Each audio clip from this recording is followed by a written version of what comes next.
Well, good morning, YouTube. Conducting yet another test. So,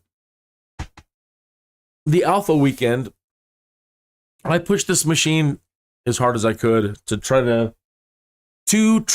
to do 4K streaming at 3480 by 2160, and through the entire pipeline from up here in the corner, from screen to post to render. My goal, and as you see in my live streams, I usually kept, well, you couldn't see this in the live streams, but you've seen this in my other live streams, where if you leave DLSS off, all right, through the entire pipeline, it'll remain 3840 by 2160. Okay. And in OBS, I had everything set to 4K. Same thing.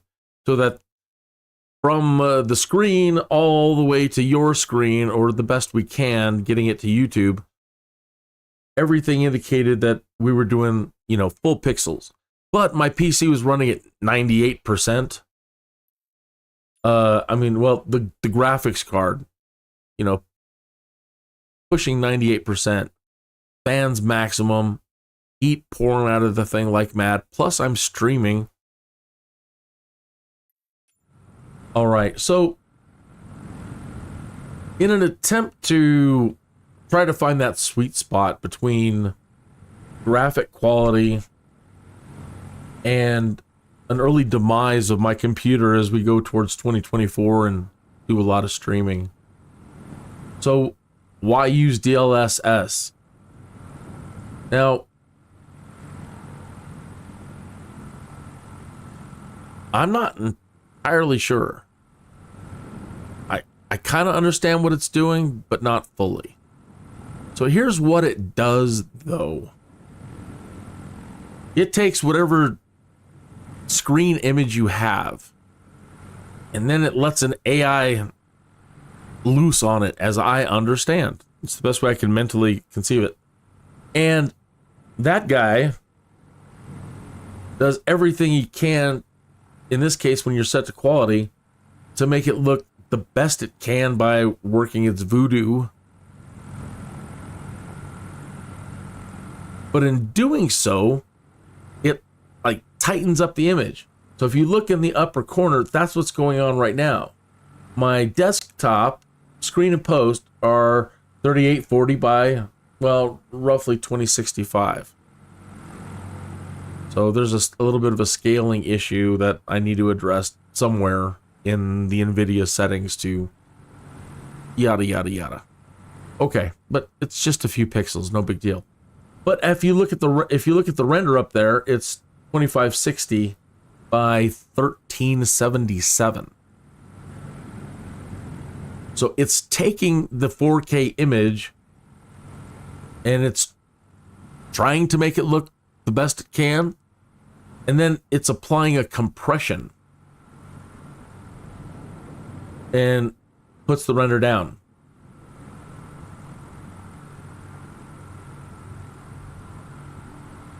All right, but my GPU is only running at 64% as opposed to 98%.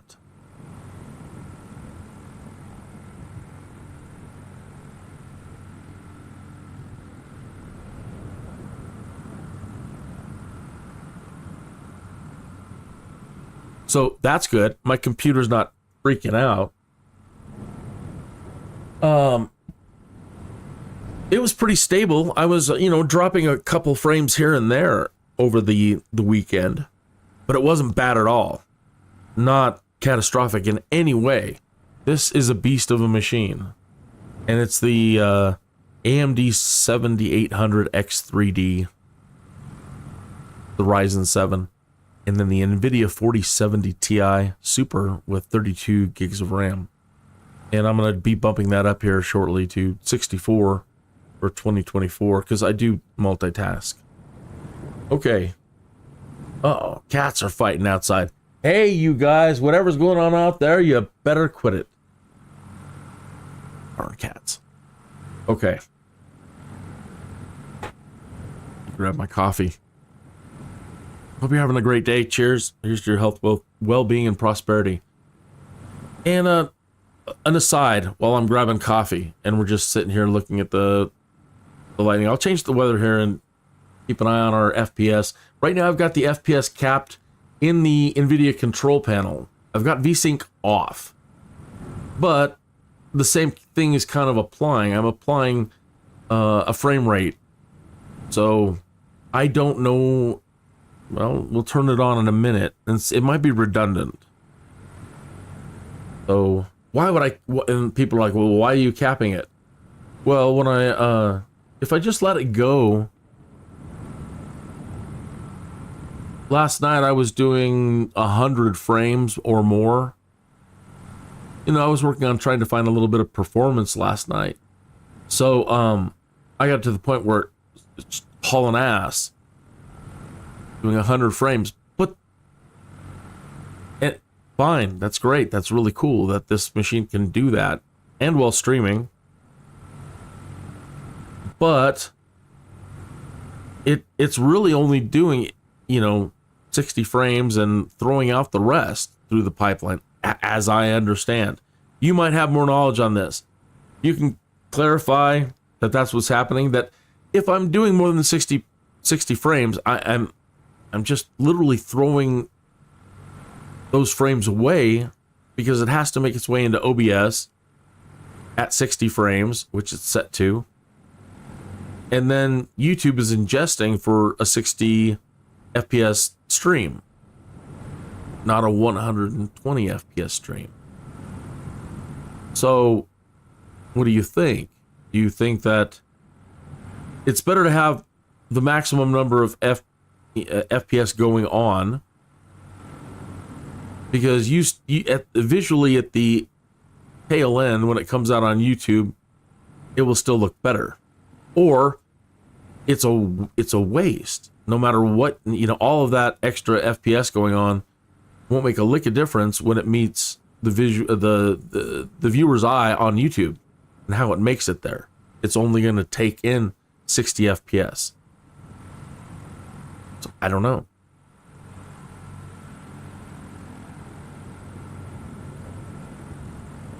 Learning all the time. That's why we're doing a test, and I'm seeking your learned opinions, Pepsi.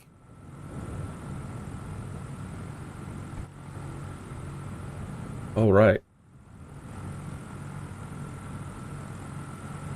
The drone cracks me up. If you put it on one, you know, you get this kind of activity, and then for up and down and translations, you've got to set the drone rotation pretty slow. And anything beyond like 1, right? So let me put the drone speed up just a hair.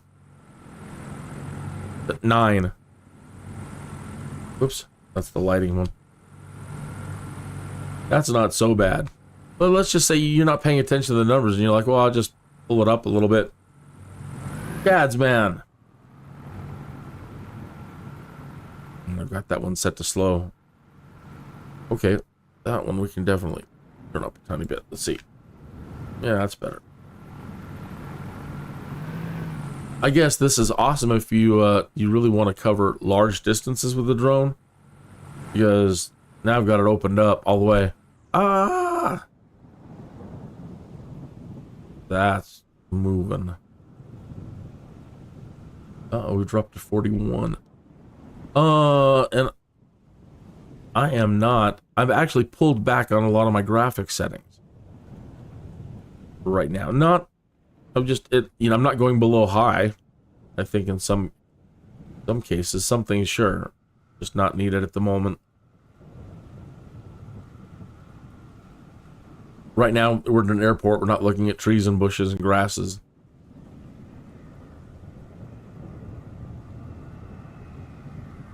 So I wanted reflections and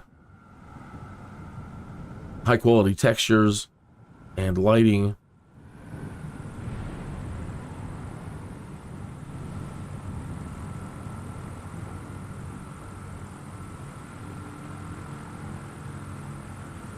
right, let's look at the... The weather's usually pretty heavy on the GPU, so keeping it, you know, rain and lightnings. But let's see. And again, we're not going to notice much difference when I switch because I've got it capped at 60. But we know that from other tests that the rain takes up a lot computationally, and that clear skies is optimum, right? I like how after the rain, it actually seems to take a little bit of time for the ground to dry up, so you catch the remnants of the water there still, and then it evaporates.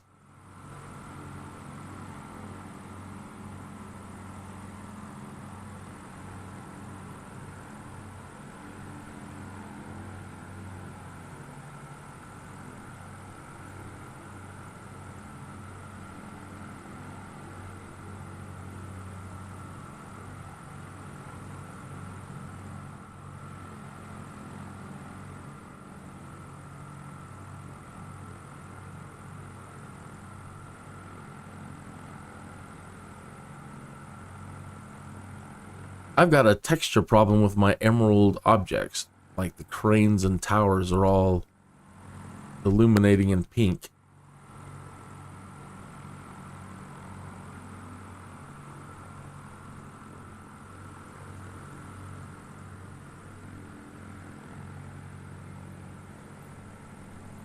Okay, so something else that will happen here.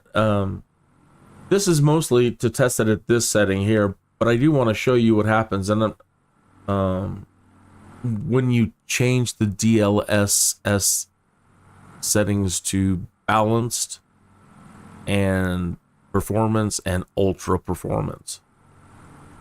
Let's get back to a point graphically. I think you will notice the graphical change for sure when I move from quality to performance, but I don't know that it makes that much of a difference. I mean, we'll see. I'll show you. Get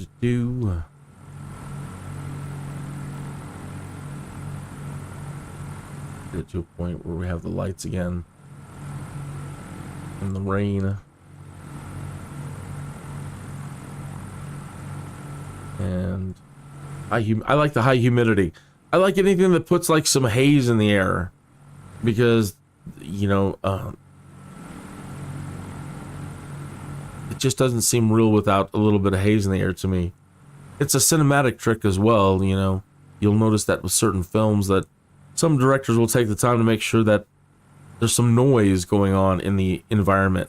And sometimes you'll notice that in some scenes the director hadn't thought about something like that, and the scene just looks too clean, especially when it's like a Western scene and it's supposed to be in a barn and blah blah blah blah blah, but there's no dust in the air. Oh, this is on a set or CGI or okay. Lightening up. Let's keep an eye on the ground textures and the water, well, whatever, everything. And I'm gonna start making a switch here.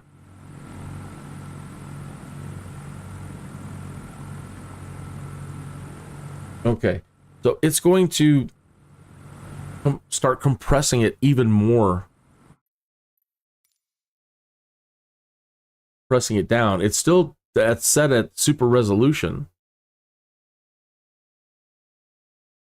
Oh, I hope you are seeing the screen.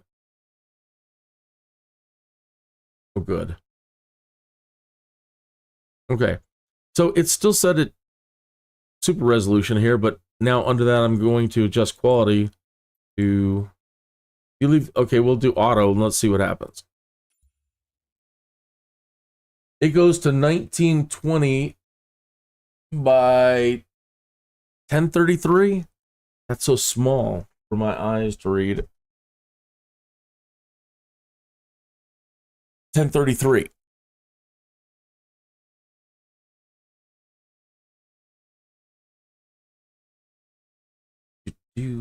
Another thing in OBS, I forgot to mention that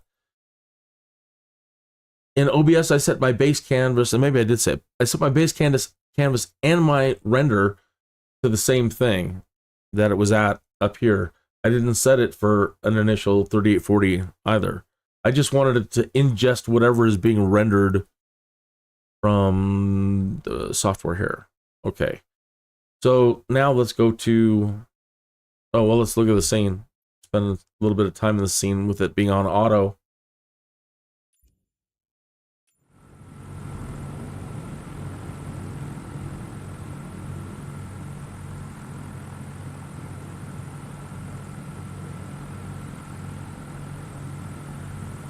I don't notice much difference there.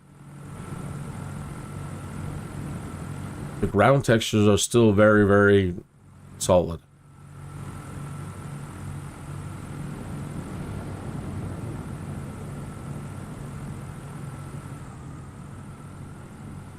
Get that drone again.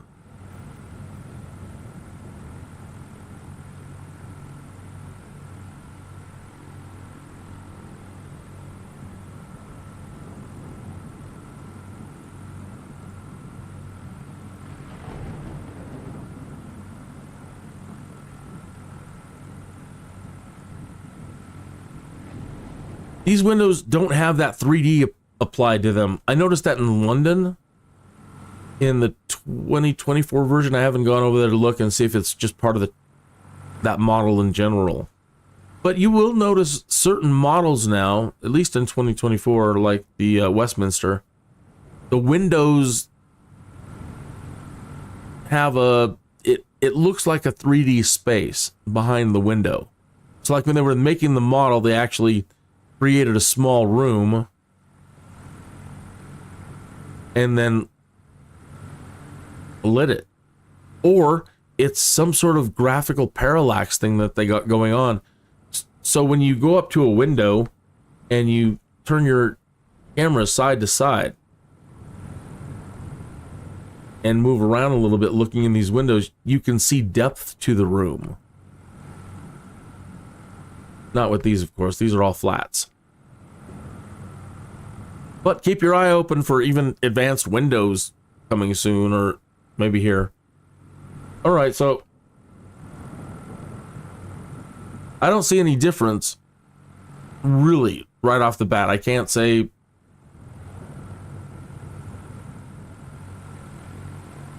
that it seems that different. Okay, but what it did do is it compressed it quite a bit. Now I can't change OBS on the fly and output now 1920 by 1033. Let me show you more. Now I'm going to change this to, no, not you. Yeah. All right. There's performance, and we'll do ultra. All right. So this did what auto did, as far as I understand. We didn't change in the render. We're still at 1920 by 1033. Okay. Go to ultra performance. All right. The render has now dropped to 1200 by 600.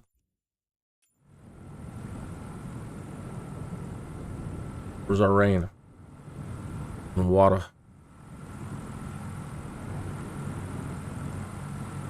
And then there's, I'm seeing some shimmering artifacts over here where the rain is, I'm guessing, splattering.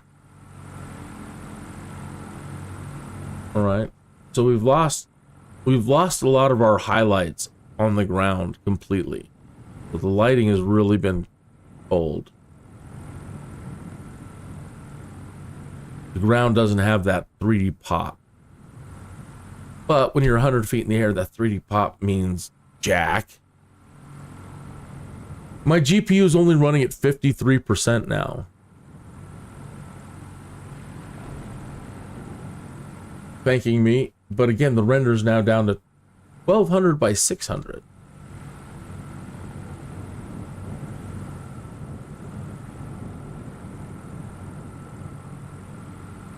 But we did seem to lose Maybe it lose the rain. I don't know. I don't see the raindrops anymore.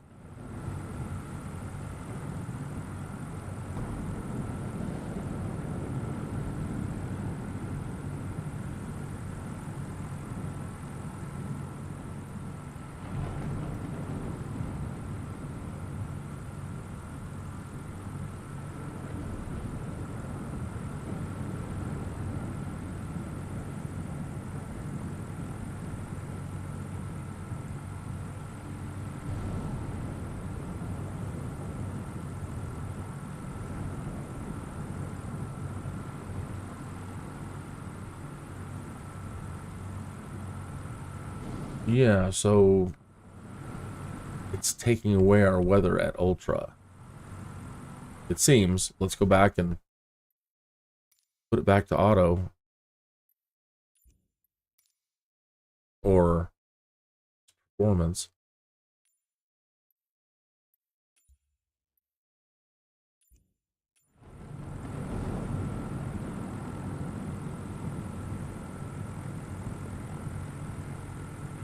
Now we're just not in the rain.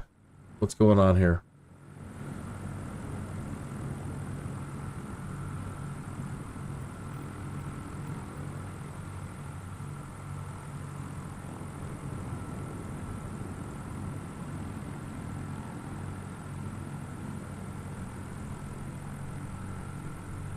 Bring my rain back over here.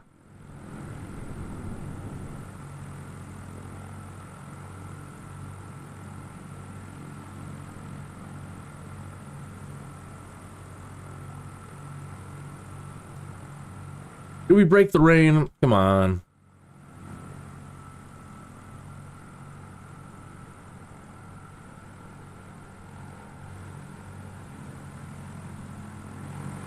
We're over here, man. I don't know where you're at.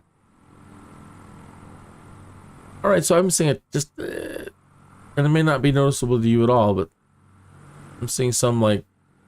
textures... shimmering and textures and... minor.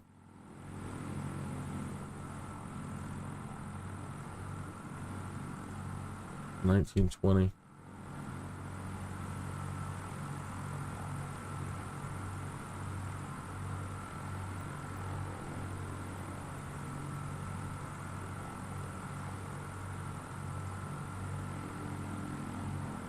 Snow.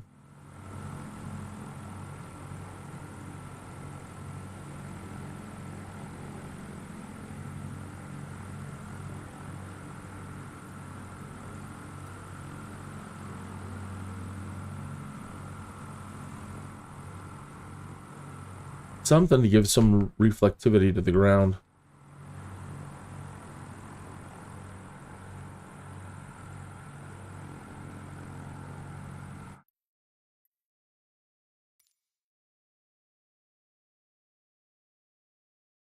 Back to ultra.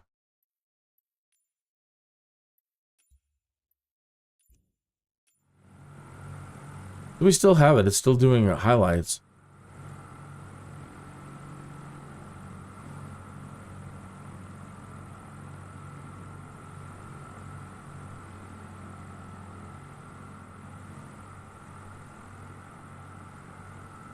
Not very busy here. I have live traffic on them.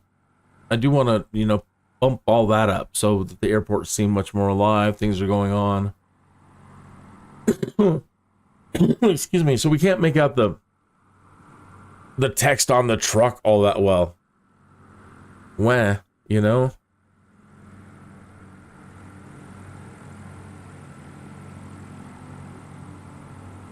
I mean, we can. So I need to kind of stop this, and now I kind of want to, I want to check out the video on YouTube and see how it looks at the YouTube side of it once it transcodes. But I also want to try one at this level. So right now, I've got it set to ultra performance, but my render is 1200 by 600. So I want to actually set the OBS settings to 1200 by 600, and again, have another look. So I'm going to shut this down, let this one transcode. But I'm going to immediately just turn around and change the settings to in OBS to 1200 by 600 and try again.